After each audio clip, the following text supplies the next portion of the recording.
मधुबन के बाबा, मधुबन के बाबा मुरली वाले, आपका क्या कहना, आपका क्या कहना। ओम शांति। आज 31 मई 2023 के साकार मधुर महावाक्य है। आज मीठे मीठे बाप दादा बोले, मीठे बच्चे, तुम्हारे पर माया का पूरा पहरा है, इसलिए जरा भी गफलत ना करो, देही अभिमानी रहने की मेहनत करते रहो। बाबा कहते, मीठे बच्चे, तुम्हारे पर माया का पूरा पहरा है, इसलिए जरा भी गफलत ना करो, देही अभिमानी रहने की मेहनत करते रहो। बाबा ने आज प्रश्न पूछा कि बाप के पास कौन सा भंडारा सदा भरपूर है, उस भंडारे से स्वयं को भरपूर करने का साधन क्या है। और उत्तर में बाबा कहते, बाप के पास पवित्रता, सुख, शांति का भंडारा सदा ही भरपूर है। स्थायी सुख व शांति चाहिए तो जंगल में भटकने की जरूरत नहीं है। पवित्रता ही सुख और शांति का आधार है। पवित्र बनो तो तुम्हारे सब भंडारे भरपूर हो जाएंगे। बाप आते ही हैं बच्चों को पवित्र बनाने, वह है एवर पवित्र। मुरली का गीत है, ना वह हमसे जुदा होंगे।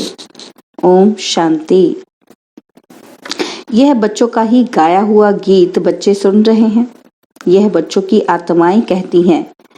अब बच्चों को देही अभिमानी बनना है, अर्थात अपने को आत्मा निश्चय करना है, ना कि परमात्मा। जैसे सन्यासी लोग कहते हैं कि आत्मा सो परमात्मा, इसे उल्टी गंगा कहा जाता है। अब बाप समझाते हैं कि इतना समय तुम सब देह अभिमानी बनते आए हो, अब देही अभिमानी बनो। यह शिक्षा मिलती है वापस घर जाने के लिए। और फिर सतयुग में तो है तुम्हारी प्रारब्ध। जब यहाँ तुम देही अभिमानी बनते हो तो बाप की नॉलेज को ग्रहण करते हो और फिर जाकर ज्ञान की प्रारब्ध का पाठ बजाते हो। वहां तो देह अभिमान व देही अभिमानी का प्रश्न ही नहीं है। इस समय तो मनुष्यों को पता ही नहीं कि हम आत्मा है, हमारा बाप परमात्मा है, बिल्कुल ही मूझ गए हैं।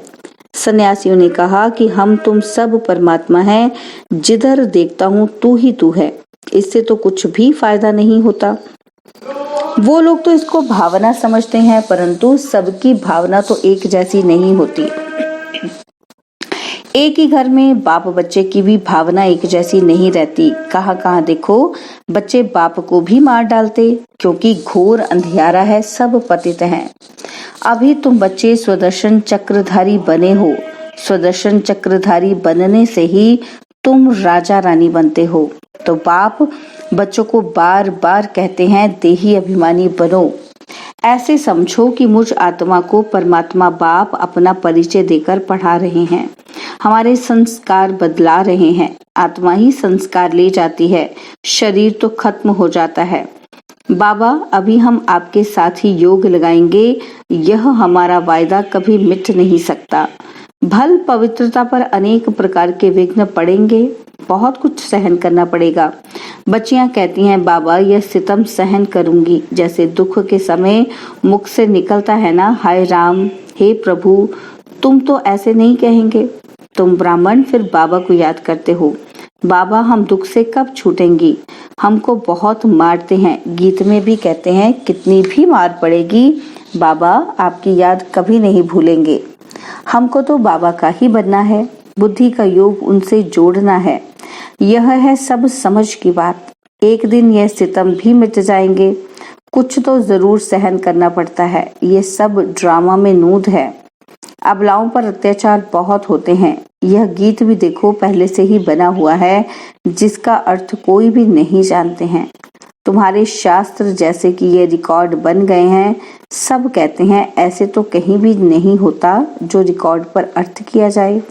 यह तो फिल्मी रिकॉर्ड्स हैं, परंतु यह बाबा ने बनवाए हैं। तुम बच्चों को इस पर समझाना चाहिए। हमको पावन तो जरूर बनना है, बाप के फरमान पर चलना है। मनुष्य तो जानते नहीं, वह तो शिव शंकर को भी मिलाकर एक कर देते हैं। श्री कृष्ण भी भगवान है, वह तो हाजिरा हजूर है। जिधर देखो कृष्ण ही कृष्ण है। राधे के पुजारी फिर कहेंगे जिधर देखो राधे ही राधे है। और साईं बाबा के भक्त कहेंगे होंगे तो कहेंगे जिधर देखो साईं बाबा ही साईं बाबा। कितना अंधियारा है, ये फिर भी होना ही है, बना बनाया ड्रामा है। तुम कहते हो इस ज्ञान यज्ञ से विनाश ज्वाला प्रज्वलित हुई है, तो कहते हैं तुम्हारे बाबा ने ऐसा यज्ञ रचा है जो विनाश करा देते हैं। हम कहते हैं शांति हो जाए और तुम फिर विनाश कराते हो। रुद्र ज्ञान यज्ञ नाम तो है ना, यज्ञ रचा जाता है ब्राह्मणों से। तुम ब्रह्मा कुमार कुमारियां ब्राह्मण ठहरे। वह हद के यज्ञ रचते हैं सेठ लोग, उसमें रुद्र यज्ञ नामी ग्रामी है, वह उनमें ज्ञान का अक्षर नहीं लगाते हैं। यह तो है रुद्र ज्ञान यज्ञ, उनको ज्ञान यज्ञ नहीं कहेंगे। बाबा ने समझाया है ज्ञान से ही तुम्हारी सदगति होती है और वहां इस ज्ञान की दरकार नहीं, वहां तो है ही सदगति स्वर्ग। यह तो समझने की बात है ना। बाप बैठ ब्राह्मणों को ज्ञान देते हैं, दिखाते हैं रथ पर रथी बैठे हैं। यह शरीर रथ है ना, हर एक रथ में रथी आत्मा है, इसमें भी इनकी आत्मा है। परंतु बाबा कहते हैं मैं रथ का लोन लेता हूँ। जैसे मकान लेते हैं तो धनी भी रहता है और लोन लेने वाले भी रहते हैं। यहाँ यह रथी बन बाबा आते हैं, कहते हैं मैं फिर से तुमको राजयोग सिखाता हूँ, ऐसे और कोई कह न सके। यह सब पॉइंट्स समझाई जाती हैं धारणा के लिए। हमारा बाबा हमको स्वर्ग का मालिक बनाते हैं। कल्प कल्प संगम युगे एक अक्षर की भी भूल करने से कितने अवतार कितने नाम लिख दिए हैं। अभी बरोबर कल्प वृक्ष के नीचे तुम बैठे हो, राजयोग सीख रहे हो भविष्य में राजा रानी पद पाने के लिए। यहाँ तो करोड़पति पद्मपति हैं, इनका सब कुछ मिट्टी में मिल जाएगा। नेचुरल कैलेमिटीज आदि सब अचानक ही आएंगी, पिछाड़ी में विनाश तो होना ही है। ढेर के ढेर बॉम्ब्स सबके पास हैं, वह ऐसे ही समुद्र में थोड़ी फेंक देंगे। यह तो उन्हों की लाखों करोड़ों की मिल्कियत है, यह न बने तो विनाश कैसे हो। एकदम जलकर जैसे खाक हो जाएंगे, ऐसे नहीं जख्मी होकर दुख भोगते रहेंगे। चीज ही ऐसी बनती है जो फट से खलास हो जाएंगे। तो एक धर्म की स्थापना और अनेक धर्मों का विनाश, यह तो क्लियर है। ब्रह्मा द्वारा स्वर्ग की स्थापना कर रहे हैं, स्वर्ग में रहने वालों को लायक बना रहे हैं। पवित्र बनने वालों के आगे सब नमन करते हैं। अब बाप भी कहते हैं पवित्र बनो। अभी तुम्हारी आत्मा के पंख टूटे हुए हैं, तुम उड़ेंगे कैसे। जितना ज्ञान योग बल की धारणा करेंगे तो पंख आ जाएंगे। राजधानी लेना कोई मासी का घर नहीं है। मुख्य बात है अहम आत्मा, यह है मेरा शरीर। अहम आत्मा है ही शांत स्वरूप, शांति के लिए धक्का खाने की दरकार नहीं। एक कहानी बताते हैं ना कि रानी के गले में हार पड़ा था, लेकिन वह बाहर में ढूंढ रही थी। तुम रानियां हो, शांति के लिए जंगलों में जाने की दरकार नहीं। यहाँ तो है ही माया का राज्य, यहाँ शांति हो नहीं सकती। कोई कहते हैं हमको फलाने से शांति मिली, परंतु वह तो है अल्पकाल काग विष्टा समान सुख अथवा शांति। हमको तो अविनाशी चाहिए ना, तुम बच्चों को चाहिए स्थायी शांति। पवित्रता से शांति सुख जितना चाहिए उतना लो। शिव बाबा का भंडारा है ना, जो एवर पवित्र हैं वही आकर सबको पावन बनाते हैं। सन्यासी तो समझते हैं आत्मा निर्लेप है, बाकी शरीर पर पाप लगता है। तो अब तुम बच्चे जानते हो बाप है स्वर्ग की स्थापना करने वाला। यथार्थ रीति समझाने से समझेंगे कि बरोबर इन्हों को पढ़ाने वाला तो परमपिता परमात्मा है, जिसको ही पतित पावन सदगति दाता कहा जाता है। सभी को दुर्गति से सदगति में ले जाते हैं।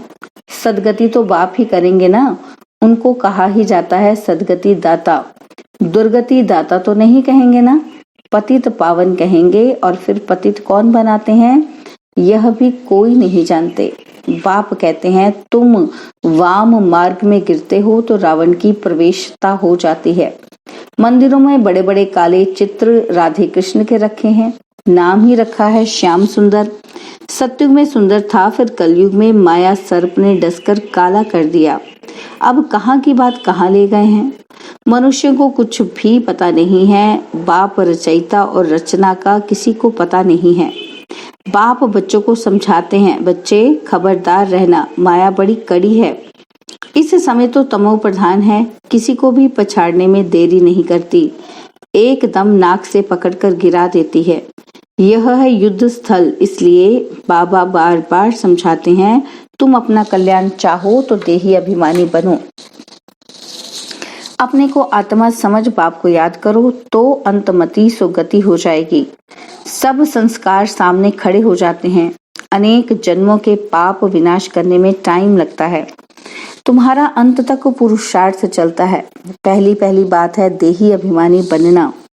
परमात्मा बाप हम आत्माओं को पढ़ाकर आप समान बना रहे हैं। बैरिस्टर जरूर आप समान बैरिस्टर बनाएगा। फिर है पुरुषार्थ पर मदार। कोई बैरिस्टर तो एक ही केस में लाख रुपया भी कमाते हैं।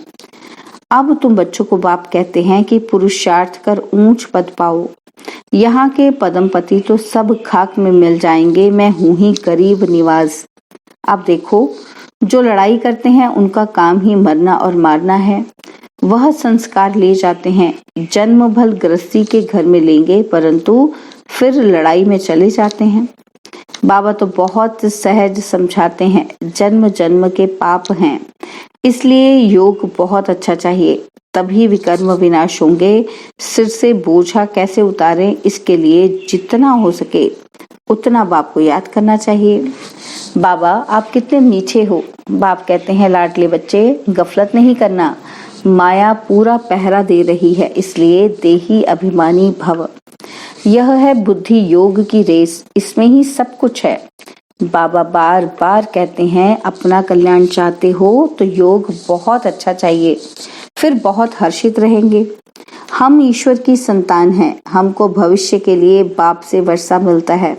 कलयुग में तो नहीं राज्य करेंगे, राज्य करना है सतयुग में। देही अभिमानी बनना बहुत बड़ी मंजिल है, ऐसे थोड़ी विश्व का मालिक बनेंगे। सितम भी बहुत सहन करने पड़ेंगे। कितनी बांधेली बच्चियां मार खाती हैं, आखिरीन विजय तुम बच्चों की ही है। तुम सिर्फ बाप की याद में रहो, यह है योग बल जो बाप तुम्हें एक ही बार सिखलाते हैं, जिससे तुम सारे विश्व का मालिक बन। सारे ड्रामा में सर्वश्रेष्ठ पाठ लक्ष्मी नारायण का ही है। एक कहानी है ना कि दो बिल्ले आपस में लड़े, मक्खन बीच में बंदर आ गया, तो श्री कृष्ण के मुख में माखन दिखाते हैं। अब माखन की तो कोई बात ही नहीं, यह है स्वर्ग, इसमें सारी सृष्टि का माखन आ जाता है। बाप स्वर्ग का मालिक बनाते हैं, ऐसे बाप से तो कहाँ से भी भाग कर मिलना चाहिए। अच्छा, मीठे मीठे सिकिलदे बच्चों प्रति माता पिता बाप दादा का याद प्यार और गुड मॉर्निंग। रूहानी बाप की रूहानी बच्चों को नमस्ते। हम रूहानी बच्चों की रूहानी बाप दादाजी को दिलवा जान सिकवा प्रेम से नमस्ते। ओम शांति। प्यारे बाबा, मीठे बाबा, मेरे बाबा, शुक्रिया बाबा, शुक्रिया बाबा, शुक्रिया। धारणा के लिए मुख्य सार है। पहला पॉइंट है, मैं इस रथ पर विराजमान रथी आत्मा हूँ। यह अभ्यास करते पूरा पूरा देही अभिमानी बनना है, बुद्धि योग की रेस करनी है। और सेकंड पॉइंट है, पूरा नष्ट मोह बनना है। इस अंतिम जन्म में सितम सहन करते भी पावन जरूर बनना है। बाबा ने आज वरदान दिया, नथिंग न्यू की स्मृति से सब प्रश्नों को समाप्त कर बिंदी लगाने वाले अचल अडोल भव। नथिंग न्यू की स्मृति से सब प्रश्नों को समाप्त कर बिंदी लगाने वाले अचल अडोल भव। कोई भी बात होती है तो आप बच्चों को यह ज्ञान है कि नथिंग न्यू। हर सीन अनेक बार रिपीट की है। नथिंग न्यू की स्मृति से कभी भी हलचल में नहीं आ सकते, सदा ही अचल अडोल रहेंगे। कोई नई बात होती है तो आश्चर्य से निकलता है, ये क्या है, ऐसे होता है क्या?